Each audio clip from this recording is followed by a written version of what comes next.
My family told me not to invite her to my son's graduation party because she brings bad energy. But when my 12-year-old stood up during the toast and called out the real reason everyone was uncomfortable, the entire room went dead silent. No one raised their glass that night. I'm Sarah, and what happened at that graduation party 3 months ago completely changed my family forever. Some secrets are so toxic that keeping them destroys more lives than telling them ever could. This is the story of how my son, Marcus, became the bravest person in our family at just 12 years old. Let me tell you about the people in this story, because understanding them is crucial to understanding why that night went so horribly wrong. There's my sister, Elena. She's 35, 3 years younger than me, and she's been labeled the family problem child since she was 16. Elena got pregnant in high school, struggled through addiction in her 20s, and has battled depression for years. She's a single mom to 8-year-old Riley, and honestly, life has not been kind to either of them. Elena works part-time at a grocery store, barely makes ends meet, and lives in a tiny apartment across town. But here's what my family doesn't see about Elena. She's one of the most loving, generous people I know. She'd give you her last dollar if you needed it. She's been clean for 3 years now. She's in therapy, and she's doing everything she can to be a good mother to Riley. Riley is Elena's daughter, and she's this quiet, observant little girl who seems much older than her 8 years. She has these big brown eyes that take in everything, and she's incredibly protective of her mom. The family says Riley is clingy and makes people uncomfortable. But I see a child who's learned not to trust easily because she's watched adults hurt the person she loves most. Then there's my mother, Carol. She's 62 and has been the undisputed matriarch of our family for decades. Mom is all about appearances and keeping the peace, which in her mind means sweeping problems under the rug and pretending they don't exist. She hosts every holiday, organizes every gathering, and expects everyone to fall in line with her version of how our family should look from the outside.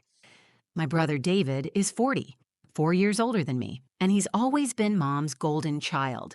He's got the successful business, the nice house, the perfect life that Mom can brag about to her friends. David has never questioned Mom's decisions and always backs her up, even when she's wrong. He sees Elena as an embarrassment to the family name. My dad, Frank, is 64, and he's what you'd call a peacekeeper. He hates conflict so much that he'll agree with whoever's talking loudest, just to avoid an argument. Dad loves all of us, but he's never been strong enough to stand up to Mom when she's made her mind up about something. And then there's my son, Marcus.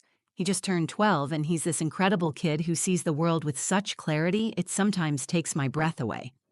Marcus is observant like his cousin Riley, but where she's learned to stay quiet, he's never been afraid to ask questions or speak up when something doesn't feel right. He's been close to his Aunt Elena since he was little, and he adores Riley. Marcus has watched our family dynamics his whole life, and he understands things that most adults choose to ignore. Now, I need to tell you about someone who's not here anymore, but whose shadow still haunts every family gathering. My Uncle Jerry was Mom's older brother. He died 2 years ago from a heart attack, and at his funeral, everyone talked about what a wonderful man he was, how he was the life of every party, how much he loved spending time with family. But 2 years ago, right after Jerry's funeral, Elena told me something that shattered everything I thought I knew about our family. She told me that Jerry had been molesting her during family gatherings when she was between the ages of 8 and 14. She said she'd tried to tell Mom once when she was 12, but Mom accused her of making up stories for attention and told her never to say such horrible things about Uncle Jerry again. When Elena finally found the courage to tell the whole family what Jerry had done to her, everything fell apart. And that's where this story really begins, with a family that chose to protect a dead man's reputation over supporting a living woman who needed them most. What happened at Marcus's graduation party was the culmination of 2 years of family dysfunction, denial, and the kind of toxic loyalty that destroys the people it claims to protect. Marcus had been looking forward to his middle school graduation for months. He'd worked so hard that year, honor roll every semester, student council representative, and he'd even won the school's citizenship award. As a single mom working double shifts at the hospital, seeing my son succeed academically despite all our financial struggles filled me with more pride than I could put into words. "Mom, can we have a real party this time?" Marcus had asked me back in April. Not just cake at home, but like a real celebration with the whole family? My heart broke a little because I knew what he meant. Money had been tight since my divorce 3 years ago, and most of Marcus's milestones had been celebrated quietly, just the two of us. But this felt different. This felt like something worth going all out for. "You know what?" "Yes," I told him. "Let's throw you the party you deserve." I started planning immediately. I booked the community center, ordered a cake from the nice bakery instead of the grocery store, and even splurged on decorations. But as I made my guest list, I kept staring at one name: Elena. See, here's what you need to understand about my relationship with my sister. While the rest of my family had written Elena off as the problem child, I'd watched her fight battles that would have destroyed most people. I was there when she got clean. I was there when she fought for custody of Riley after her ex tried to take her away. I was there through every job interview, every therapy session, every small victory that my family never bothered to notice. Elena and I talked almost every day. She'd call me after her shifts at the grocery store, exhausted but always asking about Marcus first. "How's my favorite nephew doing? Is he excited about graduation?" She'd saved up money from her tiny paycheck to buy him a graduation gift, a calculator for high school that she'd been putting away $5 at a time for 2 months. Riley adored Marcus too. Despite the 3-year age gap, they had this beautiful cousin relationship. Marcus was patient with her in a way that amazed me. He'd include her in games, help her with homework when Elena brought her over, and he never made her feel like the weird kid that the rest of the family saw her as. But ever since Elena had told the family about Uncle Jerry, every gathering had become a minefield. The last family event was Christmas, and it was horrible. Elena and Riley showed up for exactly 1 hour. Mom barely acknowledged them. David made snide comments about some people knowing when they're wanted, and Dad just sat there looking uncomfortable the entire time. I watched Elena try to smile and act normal, while her own family treated her like she had some contagious disease. After they left early, Mom turned to me and said, "See? She always makes everything awkward. I don't know why you encourage her." "Encourage her to what, Mom? To exist? To bring her daughter to see her family?" "You know what I mean, Sarah. She told those lies about Jerry, and now she expects everyone to just pretend like nothing happened." That's when I realized the real problem. It wasn't that Elena brought bad energy to family gatherings. It was that her presence reminded everyone of the choice they'd made. They'd chosen to protect Uncle Jerry's memory instead of protecting Elena. And my support of Elena made them all uncomfortable because it highlighted their own failure. Marcus had noticed the tension too. After Christmas, he'd asked me, "Mom, why does everyone act so weird around Aunt Elena? She's always nice to me, and Riley's not weird, she's just shy." I gave him some vague answer about adult problems, but Marcus was too smart for that. He kept asking questions, and I could see him putting pieces together in that sharp 12-year-old brain of his. As I planned his graduation party, I found myself at a crossroads I'd been avoiding for 2 years. I could invite the whole family, except Elena and Riley, ensure a peaceful celebration for Marcus, and continue being complicit in my sister's exile. Or I could invite everyone, including Elena, and deal with whatever drama followed. The thing is, Marcus loved his Aunt Elena. She'd been there for every birthday, every school play, every little league game she could make it to. How could I celebrate my son's achievements while excluding one of the people who'd consistently cheered him on? But I also knew that inviting Elena meant facing the full force of my family's disapproval. And honestly, I wasn't sure I was strong enough for that fight. 3 days before Marcus's graduation party, my phone rang at 7 in the morning. It was Mom, and I could tell from her tone that this wasn't going to be a pleasant conversation. "Sarah, we need to talk about the guest list for Marcus's party." My stomach dropped. "What about it, Mom?" "I heard from David that you're planning to invite Elena." Her voice was cold, controlled. "That cannot happen." I took a deep breath. "Mom, she's Marcus's aunt. She loves him, and he loves her. Of course I'm inviting her." "Sarah, listen to me. David is bringing his new girlfriend, Rebecca. She's a lovely girl from a good family, and this is her first time meeting everyone. We cannot have Elena there making everything about herself, like she always does. When has Elena ever made anything about herself? She barely speaks at family gatherings anymore because you all make her feel so unwelcome. Don't be naive, Sarah. You know exactly what I'm talking about. Ever since she started spreading those lies about Jerry, every gathering becomes tense and uncomfortable. She brings this dark cloud with her, and frankly, it's exhausting for everyone else. The word lies hit me like a slap. Mom, they're not lies and you know it. I will not have this conversation again. Jerry was a good man who loved this family, and I won't have his memory tarnished by Elena's issues. That's when David got on the phone. Apparently, he'd been listening on the extension. Sarah, be reasonable here. It's Marcus's special day. Do you really want to risk ruining it because you can't say no to Elena? And honestly, that kid of hers makes everyone uncomfortable. Riley just sits there staring at people with those big eyes. It's weird. She's 8 years old, David. She's quiet because she's learned that speaking up in this family gets you punished. See? There you go again, defending them. Look, I'm bringing Rebecca. Dad's looking forward to a nice celebration. And Mom's been planning the decorations for weeks. Why would you want to mess that up? I felt that familiar knot in my stomach. The one I'd been carrying for 2 years every time I had to choose between keeping peace with my family and standing by Elena. What exactly are you asking me to do here?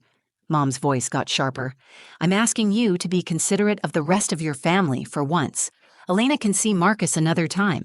This party is about celebrating his achievements, not about making some kind of statement about Elena. What statement would that be, Mom? Don't play dumb with me, Sarah. Ever since Elena made those accusations, you've been trying to prove some kind of point by including her in everything. But all you're doing is making the rest of us uncomfortable and dragging up painful memories. There it was, the real issue. It wasn't about Elena bringing bad energy or Riley making people uncomfortable. It was about the fact that Elena's presence reminded everyone of the choice they'd made 2 years ago. See, when Elena finally found the courage to tell our family what Uncle Jerry had done to her as a child, the reaction was swift and brutal. Mom immediately accused her of lying. David said she was trying to get attention. Dad just sat there silently, which Elena took as agreement with Mom. Jerry's been dead for 6 months, Mom had said. Why would you bring this up now? What's the point except to hurt people? The point, of course, was that Elena had been carrying this secret for over 20 years, and Jerry's death had finally given her the courage to speak her truth. But instead of getting support, she got accused of being vindictive and attention-seeking.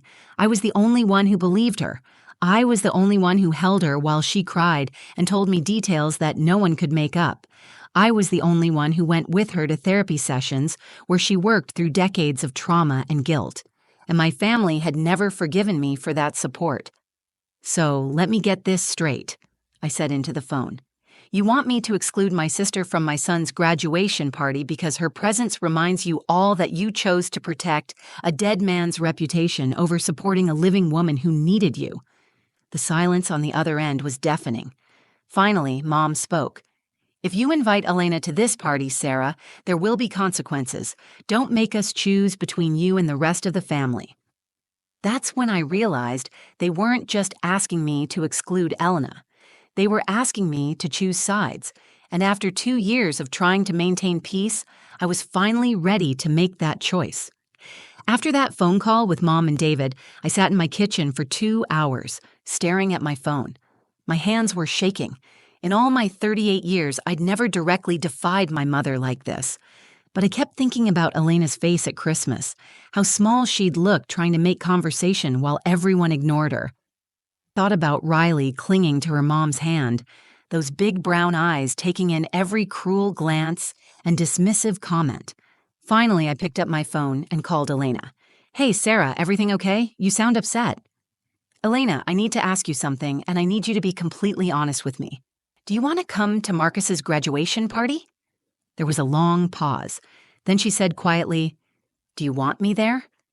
That's not what I asked. Another pause. Sarah, I know the family doesn't want me there. I heard David talking to Mom about it at the grocery store last week. They didn't see me, but I heard him say that Rebecca shouldn't have to deal with Elena's drama at her first family event. My heart broke. Elena, answer my question. Do you want to be there for Marcus? Of course I do. I love that kid more than anything. But I don't want to ruin his day. You wouldn't ruin anything. You being there would make his day better. Sarah, you don't understand the position this puts you in with the family. Let me worry about that. I'm inviting you and Riley to Marcus's graduation party, period. I could hear her crying on the other end. Are you sure? I've never been more sure of anything in my life. But I wasn't done. I needed to have one more conversation. Elena, when you come to the party, I need you to promise me something. I need you to show up as yourself. Don't try to be invisible. Don't apologize for existing. Don't leave early to avoid conflict. Can you do that? Sarah, what are you planning? I'm planning to celebrate my son with all the people who actually love him. That includes you. The day of the party, Elena and Riley arrived early to help me set up. I deliberately not told the rest of the family they were coming. Elena brought homemade cookies, Riley's favorite recipe, and Riley had made Marcus a handmade card with a drawing of the two of them playing video games. Aunt Elena! Marcus ran over and hugged her tight. I'm so glad you're here. Wait till you see my graduation certificate. Riley handed him the card shyly. I drew us playing that game you taught me. This is awesome, Riley, thank you. Marcus hugged his little cousin, and I watched Elena's face light up seeing her daughter so happy. We spent an hour decorating together, and it felt like how family gatherings used to feel when I was Marcus's age, before secrets and loyalty tests and choosing sides became more important than just loving each other. Then the rest of the family started arriving. Mom walked in first, saw Elena hanging streamers, and her face went white. Her mouth formed a tight line, but she didn't say anything. She just walked past Elena like she was invisible. David arrived with Rebecca 15 minutes later. When he saw Elena, he stopped dead in the doorway. Sarah, can I talk to you outside for a minute? No, David. Whatever you have to say, you can say it here. I specifically told you not to invite her. Elena looked up from where she was arranging cookies on a platter. It's okay, Sarah. Riley and I can leave. No, I said firmly. You're not leaving. This is Marcus's party and your family. Rebecca, who had been standing quietly behind David, stepped forward. Hi, I'm Rebecca. You must be Elena. Marcus talks about you all the time. Elena smiled genuinely for the first time that day. It's nice to meet you, Rebecca. David's face was red. Rebecca, you don't understand the situation here. I understand that this is a graduation party for a wonderful boy, and his aunt brought homemade cookies. What else do I need to understand? The tension in the room was thick enough to cut with a knife. Dad arrived and immediately sensed the atmosphere. He kissed Elena on the cheek, the first family member to acknowledge her presence. But I could see how uncomfortable he was. Marcus, who had been watching all of this unfold, came over to me. Mom, why is everyone acting so weird? That's when I realized my 12-year-old son was about to get a front-row seat to our family's dysfunction, and there was nothing I could do to protect him from it. By the time all the guests had arrived, the atmosphere in that community center felt like a thunderstorm waiting to break. Elena sat at a corner table with Riley, both of them trying to make themselves as small as possible. Mom had positioned herself on the opposite side of the room, making pointed conversations with other relatives about how lovely it is when families can celebrate together without drama. David kept shooting me dark looks while Rebecca tried to make small talk with everyone, clearly sensing the tension but not understanding it. Marcus had been watching all of this unfold with those sharp 12-year-old eyes. I could see him putting pieces together, noticing how his beloved Aunt Elena kept flinching every time someone walked past her table, how Riley hadn't let go of her mother's hand since the rest of the family arrived. I decided it was time for the toast. Maybe if I could redirect everyone's attention to Marcus's achievements, we could get through this evening without a complete disaster. I stood up and tapped my glass with a knife. Everyone, can I have your attention, please? The room gradually quieted down. I looked around at all these people, my family, Marcus's teachers, a few neighbors who'd watched him grow up, and I felt this overwhelming surge of pride mixed with dread. I want to thank everyone for being here tonight to celebrate Marcus. This year has been incredible for him. Honor roll every semester, student council representative, and he won the citizenship award for his whole grade. There was polite applause. Marcus beamed from where he was standing next to me. But more than his academic achievements, I'm proud of the young man Marcus is becoming. He's kind, he's thoughtful, and he has this incredible sense of justice that amazes me every day. I raised my glass. So here's to Marcus and to all the people who love and support him. That's when Marcus stepped forward. At first, I thought he was going to say thank you, maybe give a little speech about how grateful he was. Instead, he gently took the glass out of my hand and walked to the center of the room. The silence was immediate and complete. "Before we do this toast," Marcus said, his voice clear and steady, "I need to say something." My heart started pounding. "Marcus, honey, maybe we should just—" "No, Mom, I need to say this." He looked around the room, making eye contact with each family member.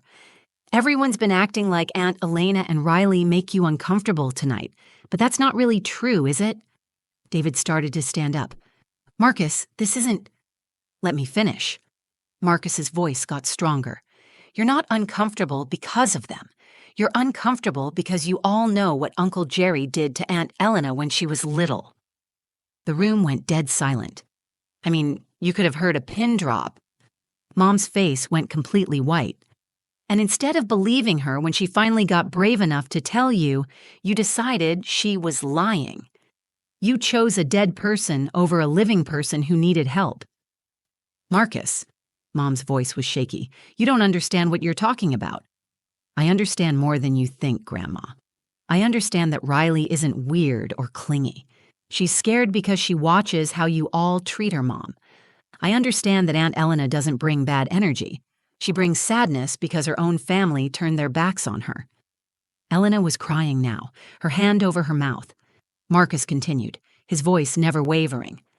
"My mom is the only one who stood by Aunt Elena, and you all punish her for it too. You make her choose between supporting her sister and keeping peace with you. That's not fair." He turned to look directly at Mom. "Grandma, you taught me to always tell the truth, even when it's hard. You taught me to stand up for people who can't stand up for themselves. So that's what I'm doing." Marcus raised the glass high. "This room isn't uncomfortable because of Aunt Elena and Riley. This room is uncomfortable because of what you did to her. And before we celebrate me tonight, maybe you should think about what kind of family you really want to be." He set the glass down on the table without drinking from it. Nobody moved. Nobody spoke. The silence stretched on for what felt like an eternity, but was probably only 30 seconds. Then slowly, people started looking around at each other. Rebecca was staring at David with this expression of complete shock. Dad had his head in his hands. Mom looked like she'd seen a ghost. And Elena? Elena was looking at Marcus like he'd just performed a miracle. No one raised their glass that night. No one said a word. The silence after Marcus's speech felt like it lasted forever.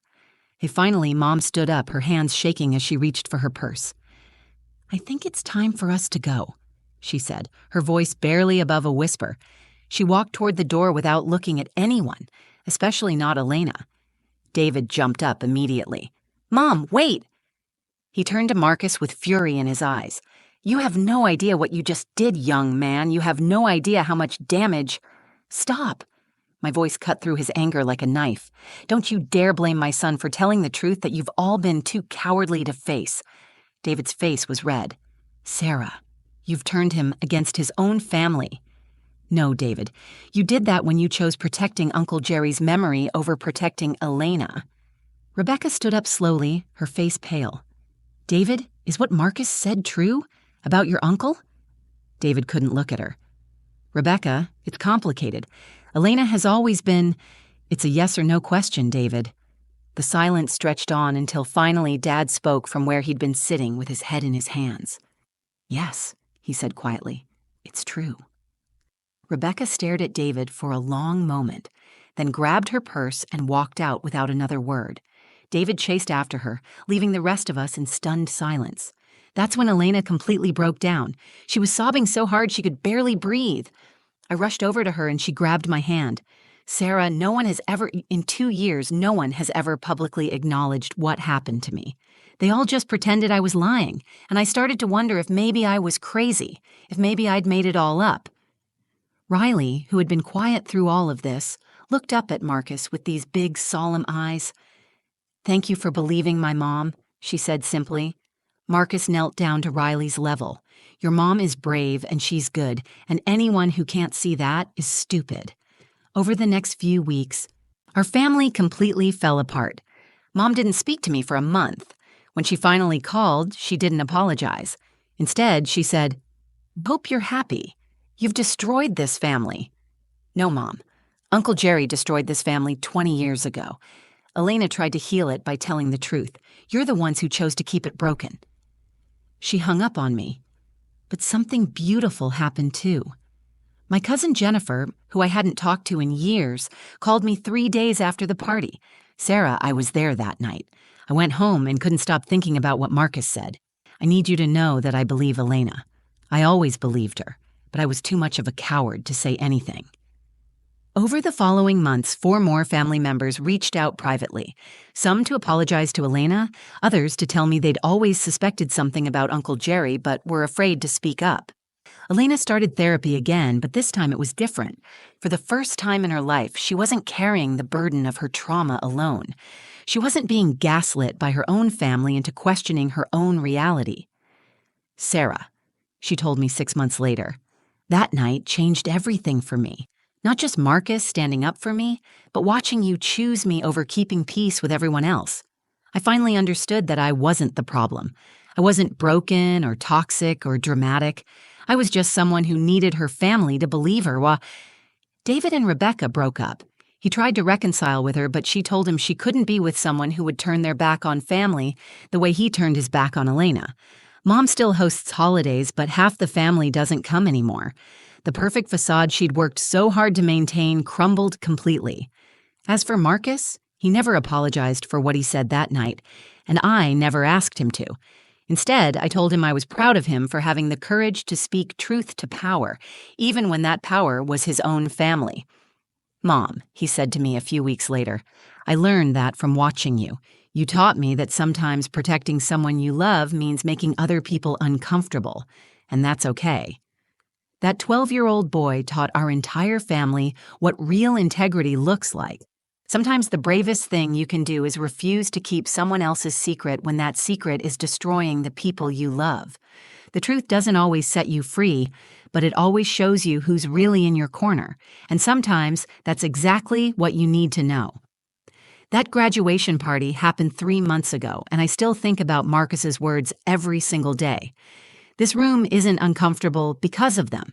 It's uncomfortable because of what you did to her. Sometimes it takes a 12-year-old to remind adults what courage actually looks like.